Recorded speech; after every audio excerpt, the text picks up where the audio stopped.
सोलापुरात नियम धाब्यावर बसवून वृक्षांची मूक हत्या। नॅशनल ग्रीन ट्रिब्युनलचे नियम मोडणाऱ्या कंत्राटदारांवर फौजदारी गुन्हे दाखल करा।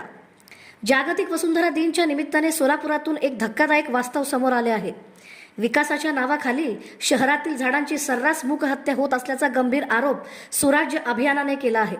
नॅशनल ग्रीन ट्रिब्युनलच्या स्पष्ट आदेशानुसार झाडांभोवती किमान 1 मीटर जागा मोकळी ठेवणे बंधनकारक असताना सोलापुरात मात्र झाडांच्या बुंध्यांपर्यंत कॉन्क्रीट टाकून त्यांच्या अस्तित्वावरच घातला जात आहे।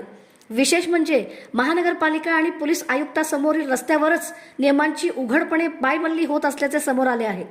यामुळे भूजल पुनर्भरण थांबून शहरातील उष्णता वाढत असल्याचा इशाराही तज्ज्ञांनी दिला आहे। महाराष्ट्र झाडाचे संरक्षण व जतन अधिनियम 1975चे उल्लंघन करणाऱ्या कंत्राटदारांवर तात्काळ फौजदारी कारवाई करावी अशी ठाम मागणी सुराज्य अभियानाने केली आहे। दरम्यान येत्या 7 दिवसात प्रशासनाने ठोस पावले उचलली नाहीत तर नॅशनल ग्रीन ट्रिब्युनलकडे अवमान याचिका दाखल करण्याचा इशारा देण्यात आला आहे।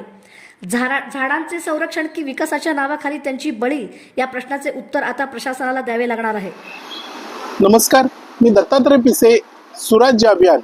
आज वसुंधरा दिनाच्या निमित्तानं आम्ही एक अत्यंत गंभीर विषय आपणापुढे मांडत आहोत की जेव्हा शहराचं फुटपाथीकरण होतं, काही काँक्रिटीकरण होतं, त्यावेळी जे झाडं आहेत त्याच्या काठोकाठ सिमेंटीकरण केलं जातं किंवा घट्ट पेविंग ब्लॉक बसवले जातात। वस्तुतः अभ्यास असा सांगतो की या घटनेमुळं झाड हळूहळू मरतं, म्हणजे ही वृक्षांची केलेली हत्याच आहे। या संदर्भात नॅशनल ग्रीन ट्रिब्युनलला 21 मे 2025 रोजी पॅन इंडिया आदेश दिलेला आहे। त्यांनी सांगितलेलं की असं काँक्रिटीकरण हे बेकायदेशीर आहे, हा गुन्हा आहे, तो लवकर काढला पाहिजे। या संदर्भात महाराष्ट्र शासनाचा पण एक कायदा आहे, महाराष्ट्र शासन संरक्षण व जतन अधिनियम, झाडांचं संरक्षण जतन अधिनियम, या कायद्याद्वारे हा गुन्हा आहे। तसेच झाडाला खिळे मारले जातात, बेकायदेशीर झाडाला इजा केली जाते, विद्रुपीकरण केलं जातं। त्यामुळं आज पत्रकार परिषद घेऊन आम्ही प्रशासनाला मागणी केलेली आहे की त्यांनी जे कोणी याबद्दल जबाबदार असतील त्यांनी स्वखर्चानं हे रिपेरी करून दिलं पाहिजे।